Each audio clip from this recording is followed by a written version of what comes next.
ഈ വചന ശുശ്രൂഷ കേൾക്കുന്ന നിങ്ങളെ ഓരോരുത്തരെയും ഞാൻ പിതാവായ ദൈവത്തിന്റെ സ്നേഹത്തിലും പുത്രനായ യേശു ക്രിസ്തുവിന്റെ കൃപയിലും നമ്മെ ക്രിസ്തുവിൽ വഴി നടത്തുന്ന പരിശുദ്ധാത്മാവിന്റെ സ്നേഹത്തിലുമുള്ള സ്നേഹവന്ദനത്തെ ഞാൻ അറിയിക്കുകയാണ്.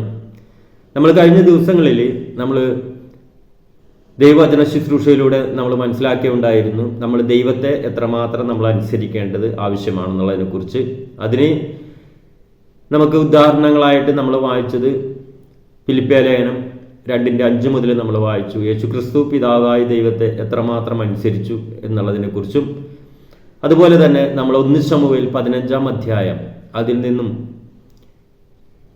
ശൗല് എത്രമാത്രം ദൈവത്തെ അനുസരിക്കാതെ ദൈവസന്നിധിയിൽ നിന്നും ദൈവം കൊടുത്ത ഉത്തരവാദിത്വത്തിൽ നിന്നും ശൗല് വ്യതിചലിച്ചു പോയപ്പോൾ ശൗലിൻ്റെ ജീവിതത്തിൽ സംഭവിച്ച കാര്യങ്ങളെക്കുറിച്ചൊക്കെ നമ്മൾ കഴിഞ്ഞ ദിവസങ്ങളിൽ നമ്മൾ 2 ഭാഗങ്ങളായിട്ട് നമ്മൾ ചിന്തിക്കുന്നുണ്ടായിരുന്നു.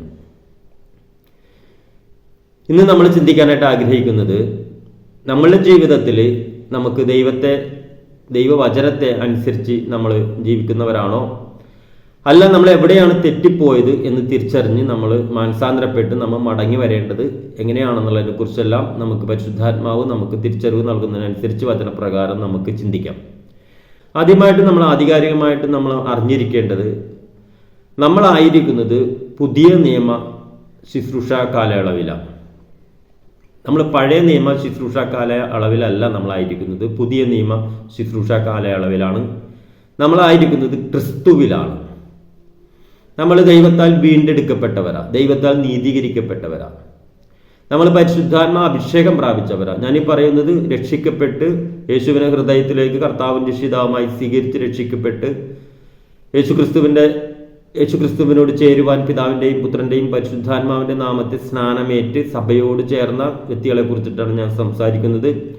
അപ്പോൾ തന്നെ യേശുവിനെ ഹൃദയത്തിലേക്ക് കർത്താവും രക്ഷിതാവുമായി സ്വീകരിച്ച് യേശുവിൻ്റെ സന്നിധിയിൽ നമ്മുടെ കർത്തൃത്വം ഏൽപ്പിച്ചു കൊടുത്ത് ആ യേശുവിനോട് ചേരുവാൻ സ്നാനമേൽക്കാത്തൊരു വ്യക്തിയാണ് ഇന്ന് ഈ വചന ശുശ്രൂഷ കേൾക്കുന്നതെങ്കിൽ നിങ്ങളിപ്പോൾ തന്നെ ഹൃദയത്തിൽ ഉറക്കുക, യേശു നിങ്ങളുടെ പാപവിമോചകനാണ്. യേശു നിങ്ങൾക്ക് വേണ്ടി ക്രൂശിൽ നിങ്ങളുടെ പാപങ്ങളെ ഏറ്റെടുത്തു, ശാപത്തെ ഒഴിച്ചു. യേശുവിൻ്റെ അടിപ്പിണരാൽ നിങ്ങൾക്ക് സൗഖ്യമുണ്ട്. യേശു ക്രിസ്തു മുഖാന്തരം ദൈവത്താലുള്ള സകല അനുഗ്രഹങ്ങൾക്കും നിങ്ങൾക്ക് അവകാശിയാകണമെങ്കിൽ നിങ്ങൾ ഈ ശുശ്രൂഷ കേൾക്കുന്ന ഈ സമയം തന്നെ ഈ യേശുവിനെ നിങ്ങളുടെ ഹൃദയത്തിലേക്ക് കർത്താവും രക്ഷിതാവുമായി സ്വീകരിക്കുക. അതിനെ വചനം പറയുന്നത് റോമാലേഖനം 10:9 വാക്യം പറയുന്നുണ്ട്, യേശുവിനെ കർത്താവെന്ന് വായുകൊണ്ട് ഏറ്റുപറയുകയും ദൈവം അവനെ മരിച്ചവരിൽ നിന്ന് ഉയർപ്പിച്ചു എന്ന് ഹൃദയം കൊണ്ട് വിശ്വസിക്കുകയും ചെയ്താൽ നിങ്ങൾ രക്ഷിക്കപ്പെടും. അപ്പോൾ ആ രക്ഷിക്കപ്പെടുന്ന അവസ്ഥ, രക്ഷയുടെ അവസ്ഥ നിങ്ങളുടെ ജീവിതത്തിലേക്ക് വരണമെങ്കിൽ നിങ്ങൾ വിശ്വസിക്കണം. നിങ്ങളുടെ പാപവിമോചകനാണ് യേശു. ക്രൂശിൽ നിങ്ങളുടെ പാപത്തിന് പരിഹാര യാഗം നടത്തി നിങ്ങൾ വിശ്വസിക്കുക. ആ യേശുവിനെ നിങ്ങളുടെ ഹൃദയത്തിലേക്ക് നിങ്ങൾ വിശ്വസിച്ച് ഏറ്റെടുക്കുക. അത് നിങ്ങൾ വായുകൊണ്ട് ഏറ്റുപറഞ്ഞ് രക്ഷക്കായിട്ട് ഏറ്റുപറയുക, നീതിക്കായിട്ട് വിശ്വസിക്കുക, രക്ഷക്കായിട്ട് ഏറ്റുപറയുക. അങ്ങനെയാണ് അവിടെ എഴുതി വെച്ചിരിക്കുന്നത്. അത് പ്രകാരം നിങ്ങൾ വചനപ്രകാരം നിങ്ങൾ അനുസരണയോടെ നിങ്ങൾ യേശുവിനെ സ്വീകരിക്കുക. അപ്പോൾ നിങ്ങൾ രക്ഷിക്കപ്പെടും, നിങ്ങൾ ദൈവരാജ്യത്തിലേക്ക് പ്രവേശിക്കപ്പെടും, നിങ്ങളും ദൈവത്താൽ നീതീകരിക്കപ്പെട്ടവരായിത്തീരും, നിങ്ങൾ ദൈവത്തിൻ്റെ മക്കളായിത്തീരും. ദൈവത്തിൻ്റെ മക്കളെങ്കിലോ ദൈവത്താലുള്ള സകല അനുഗ്രഹങ്ങൾക്കും നിങ്ങൾ അവകാശികളായിത്തീരും. നിങ്ങളിന്ന് അനുഭവിക്കുന്ന നിങ്ങളുടെ അവസ്ഥകൾക്കെല്ലാം മാറ്റം വരും. നിങ്ങൾ രോഗിയാണോ, യേശുവിൻ്റെ അടിപ്പിണരാൽ നിങ്ങൾക്ക് സൗഖ്യമുണ്ട്. നിങ്ങളുടെ സൗഖ്യം നിങ്ങളുടെ അവകാശമാണ്.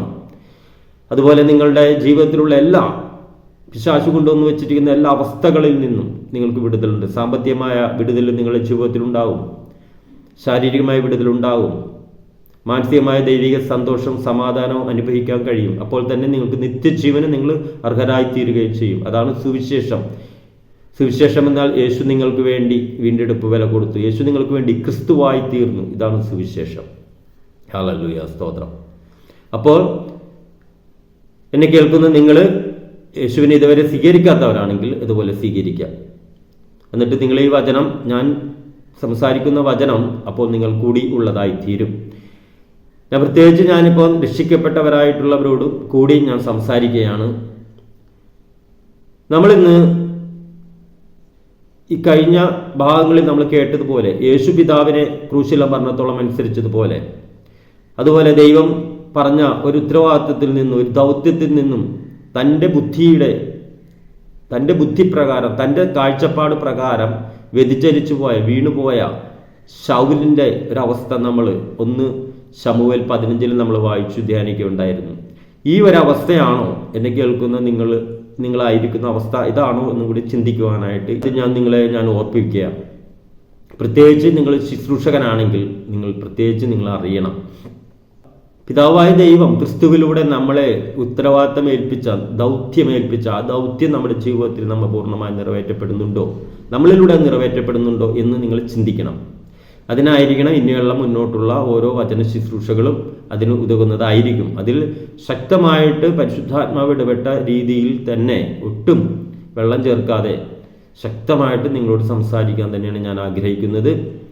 അതുകൊണ്ട് നിങ്ങൾ ഇനിയുള്ള മുന്നോട്ടുള്ള എല്ലാ ഭാഗങ്ങളും ശ്രദ്ധയോടെ കേൾക്കുക. നമുക്കറിയാം, മത്തായിയുടെ സുവിശേഷം 3-ാം അധ്യായത്തിൽ സ്നാപക യോഹന്നാൻ പ്രസംഗിക്കുന്ന ഒരു കാര്യമുണ്ട്.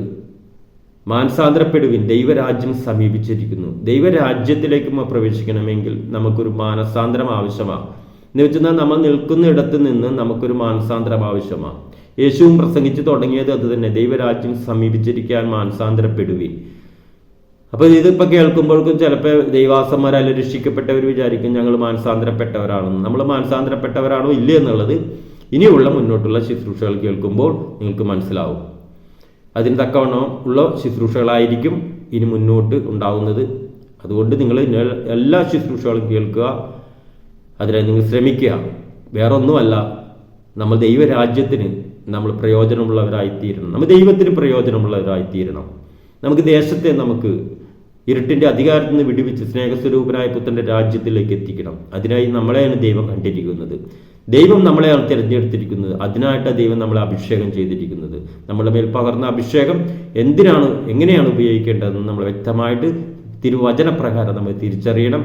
അതിനായിട്ട് ഇനിയുള്ള എൻ്റെ ശുശ്രൂഷകളെല്ലാം നിങ്ങൾക്ക് അനുഗ്രഹമായി തീരും. ആ ഒരു തിരിച്ചറിവ് നിങ്ങൾക്കുണ്ടാവുമെന്ന് ഞാൻ വിശ്വസിക്കുന്നു. അതിനായിട്ട് സമർപ്പിക്കുക. ദൈവം നിങ്ങളെല്ലാവരെയും സമൃദ്ധിയായിട്ട് അനുഗ്രഹിക്കട്ടെ. നമുക്ക് അടുത്ത ഭാഗത്തിലേക്ക് നമുക്ക് കടക്കാം. അടുത്ത ഭാഗം നമുക്ക് നാളെ നിങ്ങൾ ശ്രദ്ധയോടെ ആയിരിക്കുക. രാത്രി ഞാൻ 8 മണിക്ക് ഞാൻ യൂട്യൂബിൽ എൻ്റെ വീഡിയോകൾ അപ്ലോഡ് ചെയ്യും. അതുകൊണ്ട് ആ വീഡിയോ അപ്ലോഡ് ചെയ്യുമ്പോൾ തന്നെ നിങ്ങൾക്ക് നോട്ടിഫിക്കേഷൻ ലഭിക്കാൻ വേണ്ടി നിങ്ങൾ ചാനലൊന്ന് സബ്സ്ക്രൈബ് ചെയ്ത് ആ ബെൽ ബട്ടൺ ഒന്ന് അമർത്തിക്കുക. അപ്പോൾ ഞാനിടുന്ന വീഡിയോസ് നിങ്ങൾക്ക് രാത്രി 8 മണിക്ക് തന്നെ നോട്ടിഫിക്കേഷനായി ലഭിക്കുന്നതായിരിക്കും. നിങ്ങൾക്ക് എൻ്റെ ശുശ്രൂഷ കേൾക്കാം. നിങ്ങൾ ഇന്നേ വരെ അനവധി മറ്റുള്ള പല ആൾക്കാരുടെ ശുശ്രൂഷകൾ കേട്ടിട്ടുണ്ടാകുമായിരിക്കാം. പക്ഷെ അതിൽ നിന്നെല്ലാം വ്യത്യസ്തമായിട്ട് വചനപ്രകാരം വചനത്തിൻ്റെ ആ കറ തീർത്ത് ദൈവാത്മാവ് എന്നോട് സംസാരിച്ച അതേ വെളിപ്പാട് നിങ്ങളോട് സംസാരിക്കാൻ ഞാൻ ആഗ്രഹിക്കുകയാണ്. ചിലപ്പോൾ ഇത് അനേകർക്ക് ഇടർച്ചയ്ക്കും കാരണമായേക്കാം.